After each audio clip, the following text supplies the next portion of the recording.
Hello, everyone. My name is David Jones. I'm the Director of Customer Success here at Indicio. I'm joined by my colleagues here, James Schulte and Mike Ebert. James is our Vice President of Business Development, and Mike is our Director of Software Engineering. Today, we have a presentation for you. I hope you enjoy it. We'll obviously go through some slides and leave some questions, some time for Q&A at the end. So let's get right into it. So this is our agenda. I'll be providing the welcoming introduction as I already have. We'll provide an overview for IDV and verifiable credentials. We'll then have a demonstration, and obviously, as I mentioned, leave some time for Q&A. So before that, I want to give you a brief introduction about Indicio, right? Here's our beautiful colleagues here. What is Indicio?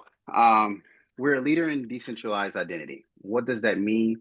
That means we're pioneering verifiable credential technology to create source for secure privacy-first digital identity solutions.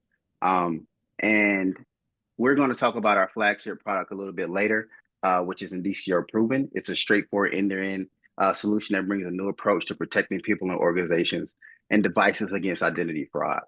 Some great things about it is secure, private, it's user-controlled identity, which means the user controls everything that's shared. It's a seamless user experience. Nobody likes friction. And one of the great things about it is future-proofed against fraud, right? We all know fraud is a thing nowadays. It's taken over a lot of individuals and companies. And so it's a game changer because we're using an approach to protecting it from a biometric standpoint against deep fakes and synthetic identities. And lastly, it's trusted by global enterprises, right? We'll provide instances where it's been deployed across several verticals: travel, financial services, and also education. And with that being said, I'm going to turn it over to James. All right. Thanks, David. And thank you, everyone, for joining, and thanks for the introduction. As David mentioned, today we'll be talking about verifiable credential technology plus identity verification and how those two aspects of the identity industry and identity technology meet to create a more robust and secure solution. To set the stage, I want to talk a little bit more about the current challenges that the legacy identity verification systems encounter and some of the industries that are experiencing those. With identity verification, there's a high operational cost that comes with it because it does require that one-on-one or that single interaction with a customer or an end user who's being onboarded. So whether that involves identity checks or like a one-time verification or repeated verification during the onboarding process. This also draws challenges from fragmented data sources. A lot of identity verification providers have different systems that they use to provide IDV, different databases that they're pulling from, and different methods of doing so, different standards that they follow to do that. So there's siloed ecosystems that come as a result. And that can also happen within organizations pulling from different identity verification providers. So you have different data sets coming from different sources, and it causes a lot of challenges bringing that together, figuring out whose user profile, what sources are data coming from, and it gets expensive and causes a lot of challenges internally. We've seen this, for example, in the travel industry. Even with identity verification systems in place, there is still fraud that remains even after the traveler goes through a cumbersome verification process. In the financial services and other regulated industries, there's strict compliance requirements that are often changing, more requirements popping up, and also in different areas of the world, different requirements emerging. So for identity verification providers, making sure that they check off all the boxes for their industry and for the regions that they operate in. And then for end users and customers that are concerned about data privacy and data security, there's a diminished experience that happens when They feel that they're giving up a lot of sensitive information into a system that isn't protecting their information. So if we go on to the next slide, I want to talk about how with Indicio Proven, we're combining identity verification and verifiable credential technology to fill in some of those gaps and to create a more robust technology. One of the gaps I mentioned was that redundant identity verification that occurs. The repeated, scanning of a passport or scanning of your face or doing liveness detection again and again, even within a system that you've already been onboarded into.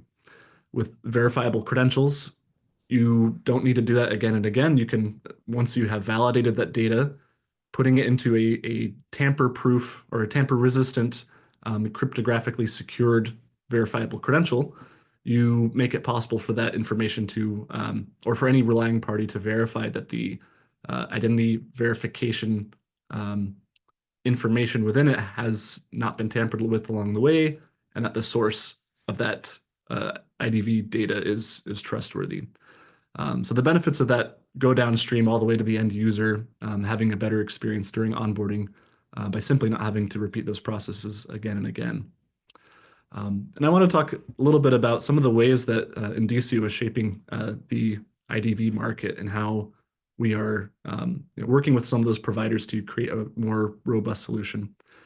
So first, by strengthening the relationship between IDV and verifiable credential technology, making it possible for IDV providers to not just run the identity verification services, but also be able to issue verifiable credentials, to hold those credentials, and to verify those credentials. And with the standards and specifications that Indicio and Indicio Proven support, enabling the interoperability and transportability of that data across different ecosystems. Also creating holistic, connected, seamless identity services. Excuse me. I have a little cold today. I was yelling too loud during the Super Bowl yesterday. So by bridging those gaps between identity verification providers and other identity systems such as identity access management platforms, so bringing in the biometric data, for example, packaged in a verifiable credential to be able to be used in an IAM type of instance. Number 4, enabling certified liveness detection checks. So ensuring that the individuals that are presenting their credentials or presenting their identity information, that they are actually the person that they claim to be, that they're present presenting their credential, or that they were present during the identity binding process, so that that they were the one actually holding the device, verifying their identity documents, for example, and are presenting that data. That's obviously really important in an age where AI is getting better and better with doing spoofing or presentation of synthetic biometric data. And then number 5, enhancing identity proofing and reusable ID capabilities. So the combination of these technologies enables that reusability, as mentioned. And then number 6, secure and verifiable data for handling sensitive information. So with verifiable credentials comes additional privacy-preserving capabilities such as selective disclosure or zero-knowledge proofs, where you don't have to present all of your data in every context, that you can present only the data required for the relying party to make certain business decisions that tie into business logic. And then instances like zero-knowledge proof, where you can essentially prove information about yourself without necessarily having to reveal the sensitive data underneath. And now we wanted to show you a demonstration of this in action. And Mike Ebert will be showing a case in financial services with verifiable credentials being used for KYC. So we'll go ahead and hand over to Mike, who will give us a little context and background about the demo we'll see, and then he'll walk us through that. So this is, for those of you who have been introduced to decentralized identity and verifiable credentials before, this may be familiar. but I will talk through for those who may not be as familiar or where this is new. So in decentralized identity, there are a number of parties that are involved in sourcing, issuing, holding, presenting, validating, verifying the data, and making sure that the that the chain of custody has been watched out for, that the cryptography has been checked, that there's adequate consent and permissions along the way. So we'll talk through some of these pieces. So typically you have a data source in reference to the topic of this particular webinar, that would often be an identity verification service or solution where you collect the data points and you take some work to carefully make sure that they're valid and accurate. And then once you have those, what do you do with them? And and we'll talk about the specifics here. In this case, you can hand those values to what we call an issuer agent. It's a piece of software that manages decentralized identity protocols and credential formats. And you can give that data to that agent or that software, and that agent can connect to another agent, often the individual's device that they're in control of with an application on their mobile device, or in some cases it could be another organization that has a server-based application that can handle the data that they receive. But so you take that data, you put it in its encrypted envelope, send it off as a credential to, in this case, we'll be demonstrating an individual's wallet on their mobile application. We call that a holder agent. So, some examples could be an account credential, or some type of KYC or know your customer credential, where you've gone to the work to follow financial regulations for understanding who someone is. And if you've done that work, why not package it in a credential and make it reusable? So you package up these credentials, you send it to the individual's wallet, and that's up at the top box here. And there are possibilities for identity binding in the setup of the wallet or the issuance or sharing of a credential. So you can get some of the benefits of biometrics where it's important.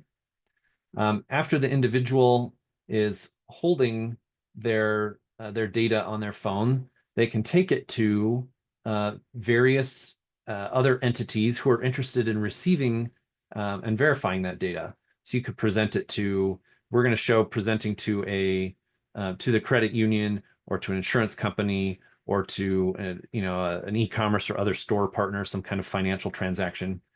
Upon presenting that encrypted package of data to one of these parties, they can use the information that is stored in the credential itself and the information that is publicly posted on the verifiable data registry. So basically a directory or a list of schemas, so types of data, DIDs, so identifiers for particular parties, and then the keys that they use, the public keys that can be used to verify the encryption, and then the linkage between those issuing parties and particular schemas, and then references to revocation registries, so that the parties who are trying to verify this data, they can go to this registry, they can find who issued the credential, they can use the public key to check to make sure that it's not been tampered with.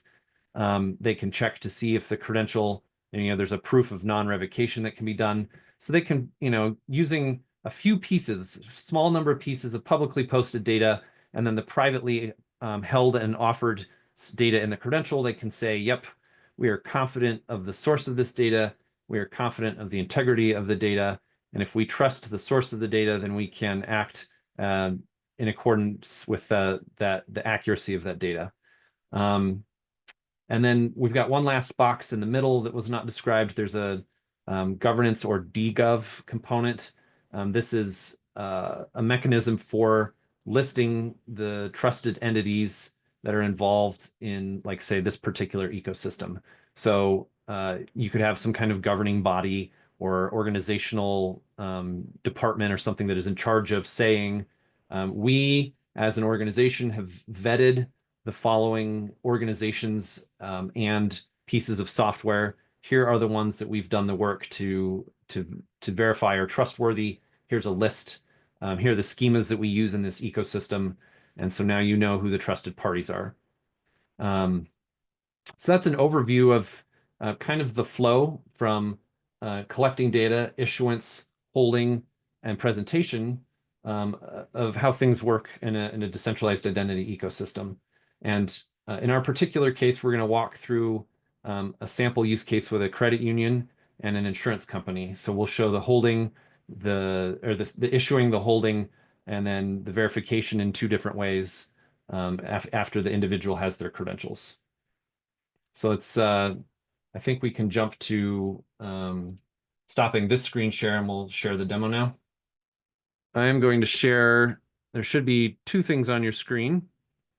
On the left is the website user interface for the credit union. There's another tab for an insurance company. And then on the right is a sample wallet. This is Holder Plus. And we have a fictitious person here, Sarah Doe. And in her wallet, she has already received a driver's license credential. Like I said, we're going to temporarily gloss over the bringing in of verified identity data and its issuance. Let's say that we've got this credential available. So we're going to start our journey with our credit union here. We're going to say, let's create an account. And we're going to say, I am a customer. We're going to fill this out on behalf of Sarah.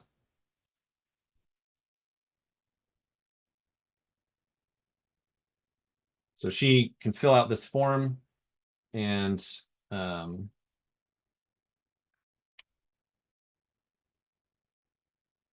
so this is kind of some very basic stuff that you would use to establish an online account. Once she has submitted this data, she's going to use this QR code that has an invitation URL in it to instruct her mobile application to connect to the backend software on the server that does the decentralized identity. And the bank says typically this process would require, the establishment of an online account requires a few things. The establishment of a bank account requires extra things. And so some of those extra things would be like government ID. So as we can see here, the credit union is requesting the presentation of my driver's license credential. And so we're going to share our driver's license with the credit union. And once we have that credential and we've established our account, the system can, let us into, can establish an account for us and then offer us a banking account credential. So the bank says, we've done the work to validate this information, and we're going to issue it in a reusable form. So we have the data that you want about your account. We have the data we need about your government ID. And so here is an account credential that represents that. And so we'll accept that. And then we'll be allowed into our account.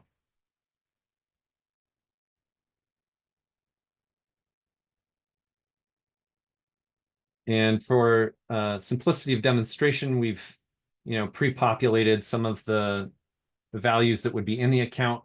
So let's say she's already got a balance and in a couple different accounts, some transactions.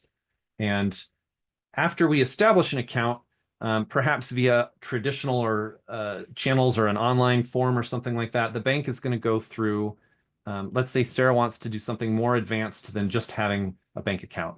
Let's say that Sarah wants to apply for a mortgage. A mortgage is typically a bigger financial commitment by the credit union or the bank. Instead of taking your money and holding it for you, they're giving you their money and you're using it and then paying them back. So they need to comply with some rules for KYC. They need to establish that you're, for example, a good credit risk. So let's say the bank collects some information about our credit history, our employment, maybe performs a quick check for criminal record or something like that, does some due diligence.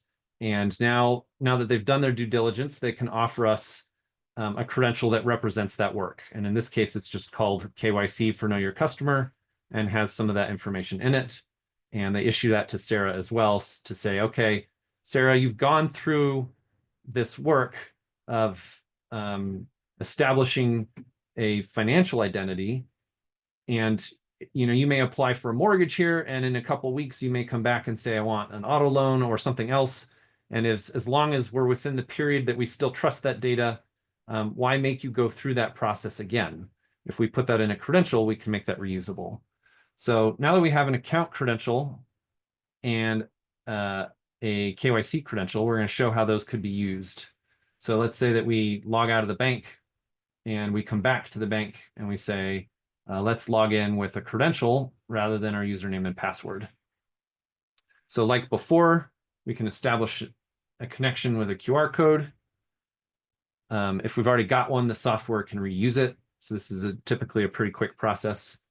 And then as we're trying to log into the bank is going to say, you're trying to log in, let's request your account credential so that we issued you this account credential. If you have it on your device and you can present it to us, then we'll know that it's you and we can let you into your account. And so this is an integration with an identity provider. And once the identity provider is confident in that we hold this credential, you can tie that to a biometric check if you need to say, yes, the picture of the face that is captured by the phone's camera matches the picture of the face that was in the driver's license, and can store that in the account credential. Everything matches, so we know it's you. You've got your credential, and now you're into your account. So you can do a passwordless login with a credential. Another example of something that we can do with a credential is we're going to go reuse that KYC credential. So let's say that Mountain Credit Union has a financial partner, Heraldic Insurance, for example. And the insurance company has needs to meet some of the same requirements for understanding who a customer is. And they have maybe a financial relationship, or they negotiate a partnership with Mountain Banking to say, identity verification, KYC, is expensive. And we trust you, Mountain Credit Union, as an institution, and we know that you do a good job of going through that process and collecting the data, and we know that you can package it up as a credential. So how about we reuse that KYC, perhaps with a small payment to Mountain Credit Union, perhaps as a benefit that's offered to credit union customers that the credit union is willing to offer for free, or something as something to help them be happy and do a good job with their financial management of their financial assets. So for however that's worked out, Heraldic Insurance is going to use that KYC credential to establish the individual's identity. So as before, we're going to connect with this other agent, the agent that represents the insurance company. The insurance company is going to say, we trust credentials issued by Mountain Credit Union. So we're going to ask the individual for their KYC credential, and we'll go ahead and present this. And then at this point, as we present this credential, Heraldic Insurance can check the governance to see that the credential is coming from a trusted entity from Mountain Credit Union, and it's not just some randomly created KYC credential. They can check the validity of the encryption and the keys and the source of the DID, etc. They can check to see that it's not been revoked. And once they're satisfied with the encryption, the verification of the credential, and they've had a chance to perhaps validate the data a little bit, they can say, all right, we've got a credential, it's trustworthy, it came from our partner. And so Sarah, here is your special offer for insurance. It could be an identity protection package, or home or auto insurance, etc., whatever. But this shows that that credential and the effort to going through the KYC process can be reused at a later time. So that is the technical presentation, and I will stop sharing so we can go back to the slide deck. For IDV, for identity verification, we talked about there being different tiers of how carefully you treat the data and different sources for that data. So in some cases, it is okay for self-attested data to be used, data that the customer or user provides themselves. Sometimes it's important to have official identity sources, such as ID documents like government issued passports or driver's licenses or national IDs or other forms of authenticated and official identity documents. In sensitive use cases, it's important to establish that the person that is using the device is a real live human and it matches what was in the government identity document. So you can use biometrics for that purpose. There are public key infrastructures and public key databases that can be used to validate signing of in different formats of different types of data. And then there are some official databases from governments or consortiums or other organizations or entities that you can check to say, does this person reside in that database, or do I have the most accurate copy of what's stored there? And some combination of all of these sources can be pulled together and then issued into verifiable credentials, making them transferable, presentable, reusable, and tamper evident. So that's a little bit about pulling these all in. And there's, we've worked with a variety of these type of things, these types of data sources, but there are so many that we can't have possibly worked with all of them. There are professionals whose entire career is based on very carefully verifying data for a particular purpose or a particular manner. And so we have some options available, I guess you could say out of the box, ones that we've developed and have ready. We also have the mechanisms for utilizing or importing or integrating with new sources. We have a couple slides on specific applications where we have experience. With passports, there is a specification called the ICAO DTC Type 1. This is using a physical but chipped passport, so an EMTRD, where a government issues the passport, and that passport contains a chip with an encrypted version of the same data that can be read from the chip electronically. So we've worked with software that can read that chip and take a picture of the passport and compare those pieces of data. We've done the biometrics to check that the person using the device is the same as on the piece of data. And once you have gone through those steps to say, we have valid data from a passport and the person using the device matches, then you can issue a digital passport credential that contains the ICAO DTC on it. And then that can be presented to various parties, including government authorities. And so, one of our flagship use cases or case studies was our work with Aruba, where Aruba was able to utilize the data in a digital passport plus DTC to verify the identity of a person before they even arrive in Aruba. Once they get to Aruba, all the hard work of verifying who the person is has been done. And so they come up to an e-gate or a face pod, and all that e-gate or face pod has to do is capture an image of their face and compare it to the information that they submitted in advance. And if there's a match, then we know that they've gone through the process to be verified and they're permitted to cross the border. That takes just a matter of seconds. And then the data can be purged from the galleries and the systems unless required by law to be retained. But mostly you can get rid of it to reduce the liability of storing that data on the organization side, and so that the customers or passengers' privacy is more protected. So that's a use case where identity data is utilized to cross a border. We can go on to the next one here. So with airlines, government or border authorities are interested in that data. Airlines want to help with passengers having an efficient experience. And they are often asked to collect and pass along, sometimes even to validate the data about a passenger.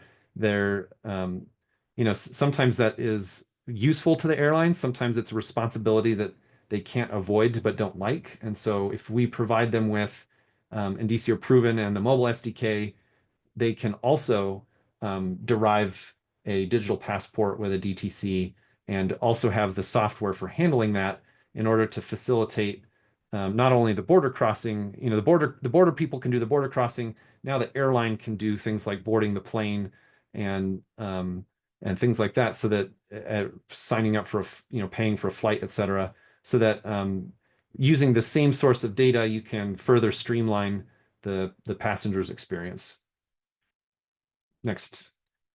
Another use case, James mentioned zero knowledge proofs.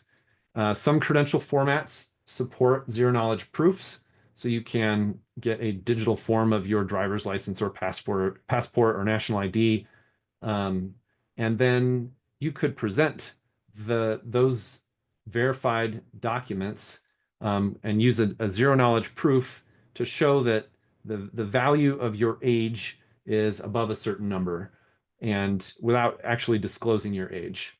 And that, preserves your privacy in that you're not presenting, if you hand over your driver's license to prove your age today, a careful observer is going to see things like your height and weight and, home address, etc., all sorts of things that you may not want to disclose. And they don't necessarily need to know how far over the age of 18 or 21 or 25 that you are. They just need the checkbox. And so if you're not presenting those attributes that are unnecessary, and if you don't have to disclose, if you can use a zero knowledge proof to not actually disclose your age, then you've done a lot to increase your privacy, especially in cases where that information is not necessary for the provider, the vendor, or whatever to do what you want them to do. Employee access. So some systems that are out there are prone to fraud, errors, administrative bottlenecks, etc. If with a verifiable credential and an app that includes biometric verification, you have multiple factors of authentication that are bundled up in a streamlined workflow. You only have one app to use. You only have one credential to present. In order to open the app, you use your face or your fingerprint. And so now, you have to have your face or your fingerprint. You have to have the credential. And so now you've shown two factors of, authentication, and it's one application, and it streamlines the process of using the workflow. Another thing you could use for employee access, it mentions on here payroll accuracy, where if you know for certain who somebody is and how to connect with them, then you're less likely to make a mistake with issuing payroll.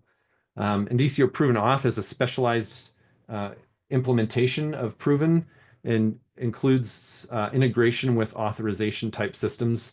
So it can act as an identity provider that plugs into whatever systems that use things like OIDC or SAML to manage authentication and authorization. And Proven Auth, it takes Proven and adds on the layer of integrating with those types of systems. And I think that's the part for me to cover. All right. Thank you, Mike. Thank you for covering the demonstration and the use cases. Really excited about these use cases. These are real use cases that people are using verifiable credentials and identity verification for. So it's always exciting to talk about those. And today in this next part, so for those that have joined live, this is the first time the public has seen this announcement, but we are excited for an upcoming product that will be releasing soon in the spring called Indicio Proven Quick Start. So David, if you could go to the next slide, I'll talk about Quick Start and what it can do and why we're so excited about it. One thing that we've found working with our customers and partners and clients is they want to get started quickly. They want to start doing demonstrations. They want to start doing operational pilots. So pilots with live data and actual implementations with real customers. And they want to have an easy way to get started, to validate it, and to prove the business value.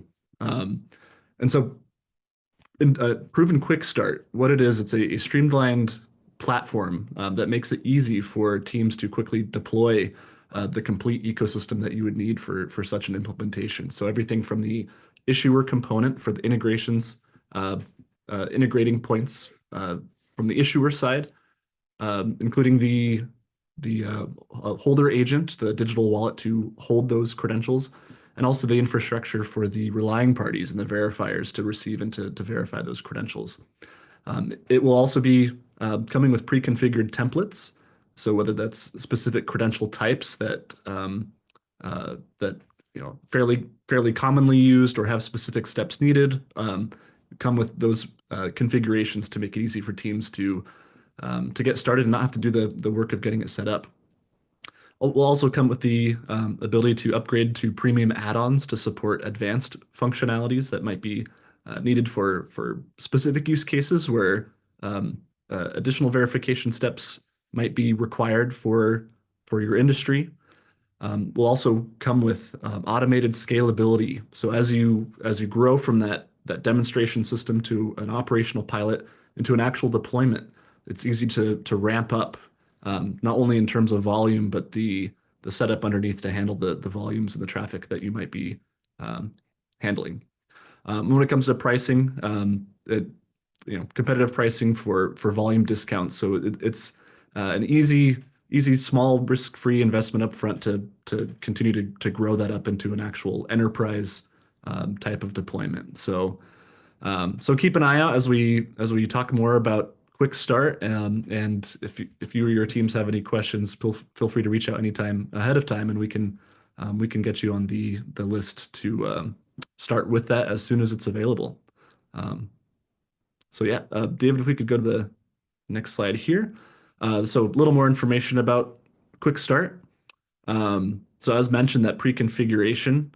So on the hosting front, it's a fully hosted solution. So your team doesn't have to deal with getting it set up on internal servers. But later on, as you want to switch to a on-prem deployment, that's something that we can assist with. As mentioned, it comes with a wallet, comes with ecosystem verifiers, makes it easy for you as you grow to provide relying parties and also to invite relying parties and partners to be verifiers in your given ecosystem. With governance, it comes with the easily configurable governance files to make it easy to set the ecosystem policies and business logic to write or to create things such as trust lists, so you know who's a trusted issuer or a trusted relying party, as an example. And we already mentioned the preset use cases, but also comes with preset schemas and credentials for your system. And then the APIs are those integration points. So yeah, feel free to reach out about Quick Start, and we'd be happy to tell you more about it and get you on that list as mentioned. Thank you, James, and thank you, Mike.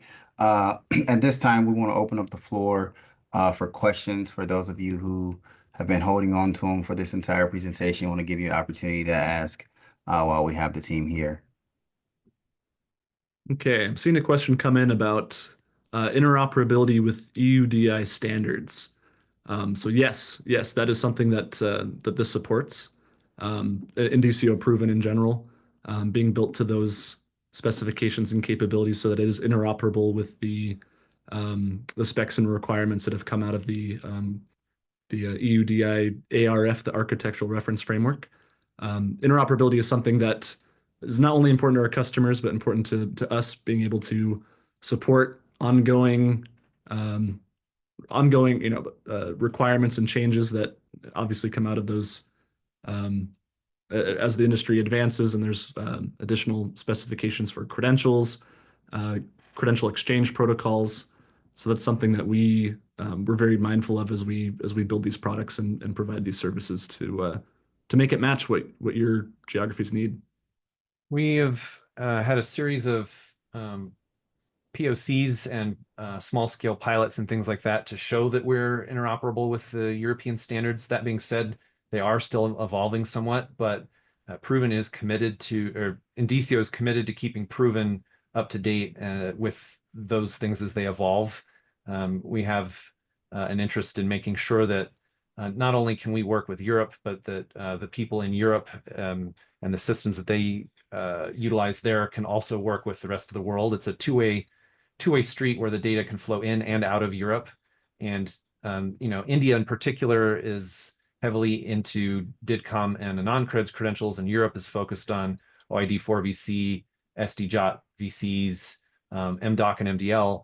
And so as those two ecosystems begin to interact, and others, the platforms involved will have to figure out how to speak the multiple protocols and handle the multiple credential types, how to translate or transfer data as necessary, et cetera. And we're working to stay up to date with that and make it possible to bridge the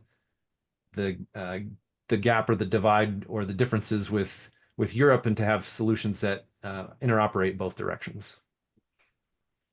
Thanks. And Mike, I think this question is for you. We have another question.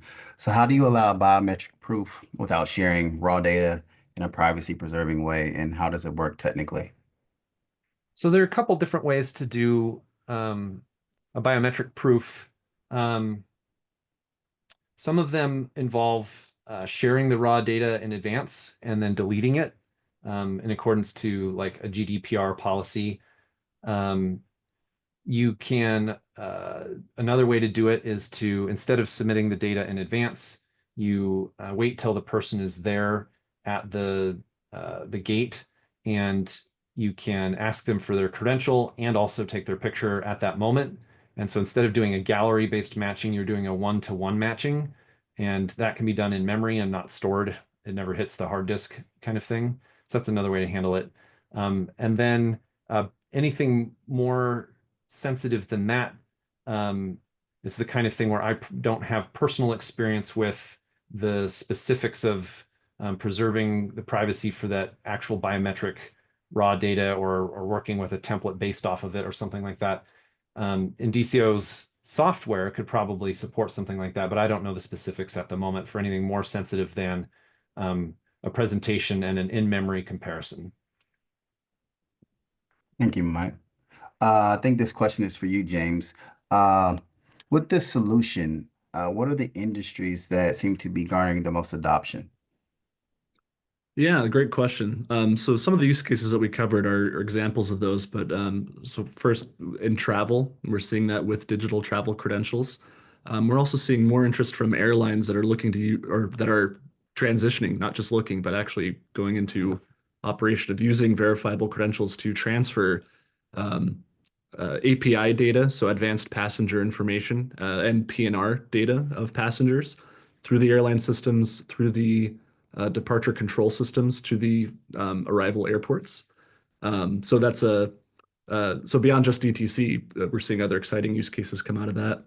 The financial industry using verifiable credentials for KYC, for account credentials for members and for customers, as well as proof of ownership of digital assets, and as well as proof of identity for organizations that are dealing with digital assets. We're seeing adoption there as well. And then third, I would say in the workforce, so in employment use cases, we're seeing greater interest in using verifiable credentials in combination with biometrics to log into workstations, especially in industries where there's a lot of cyber attacks, a lot of foreign actors trying to get into government systems, for example, or into the vendors that are working with governments. They're looking to do everything they can to verify through more robust means that it is the actual person sitting at the laptop remotely that is authorized to use the company's systems. And a verifiable credential is a great way to do that remotely. I would say those are the top areas at the moment. Thank you, James. I think I have a question for you, Mike. Mhm. Can Indicio solutions run on Indy and also EVM networks like BSU? Okay, so Indy is a method for recording, publishing, sharing information about DIDs, schemas, and then the linkage between the two, and revocation. And so Indicio solutions run on Indy for the AnonCreds and DIDCOM stack. We are also looking, or we're in the process of implementing some ledgerless options. So for example, DID web VH, so it's DID web with a verifiable history. That's another way to publish DIDs in a publicly accessible way. Those solutions for publishing DIDs, schemas, and the linkages and the revocation registries, those are fairly minimal amounts of data that are meant to be stored and accessed publicly. So an issuer, for example, has a vested interest in making sure that people know who they are and where to find their software and what they're doing. With BISU and other Ethereum-based systems, the integration could be technically possible, but it's not been on the roadmap as a priority yet because our focus has been on issuing and recording data in the verifiable credentials that live in the individual or organization's wallet that are not out on any kind of ledger for anyone to see anywhere. There are types of data that could benefit from being publicly available and recorded on a ledger like that. There's no technical reason why we couldn't integrate with EVM networks like BISU. It just has not been a business priority yet. So I think that answers that question is yes to Indy and theoretically possible for BISU and their like. Thank you, Mike. I also had a question about the recording and slides being made available. Yes, we are sharing the recording, and I believe we can make a version of this deck that will be able to be shared publicly as well. Here another, got a question. Do you see much interest in organizational wallets? What are the most interesting use cases? Well, right off the top of my head, we mentioned governance and governance files and understanding who trusted parties are. When you start writing DIDs into a file, you have a list of trusted DIDs.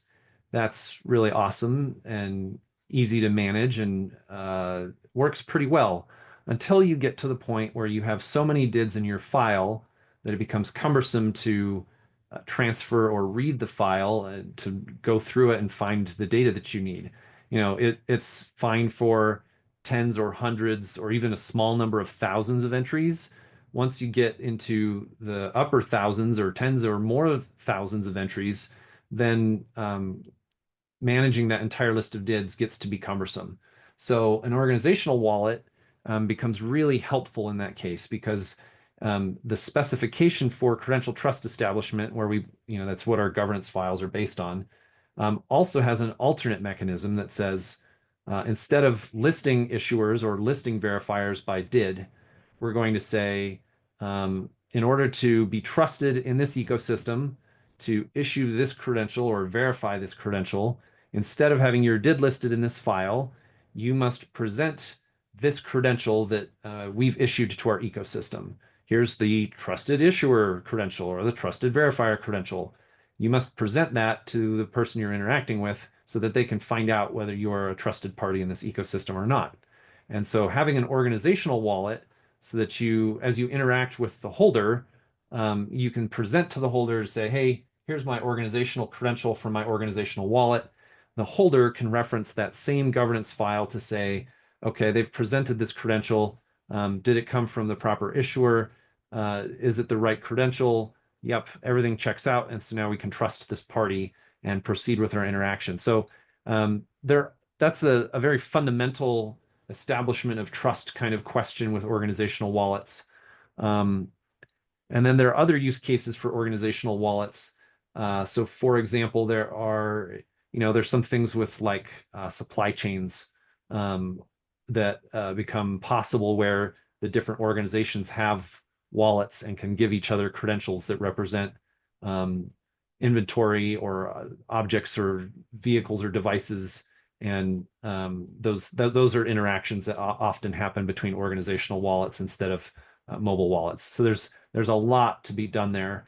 I think that rightly so, the industry is focused on the identity and the individual use cases up front, but that there's a lot of value to still be realized when working strictly between organizations and devices later. And Mike, if I can add to that too, yeah, this is absolutely something that we see interest in. One of the use cases is back to that digital asset use case where um, institutional traders acting on behalf of institutions, investment institutions, um, being able to prove their identity and their authorization from their investing institution by involving an organizational wallet and an organizational ID. That is a use case where that's being done. So organizational wallets are something that there is significant interest in. I should mention that Proven does have an organizational wallet. So we have Holder Plus, which is an individual wallet. We have an SDK for building or adding individual wallets to mobile applications. And then on the server side, Proven has some organizational wallet capabilities. It follows kind of the same path as the industry where Holder Plus has more capabilities, is more advanced there. But we see the possibilities. We're working on adding more capabilities to the Proven organizational wallet. And right now you can test out a QR code. If you have any more questions, please feel free to scan this QR code, set up some time with myself or James, and we'll be happy to walk you through any questions that you may have. On behalf of Indicio, we want to thank everybody for joining, and have a great day.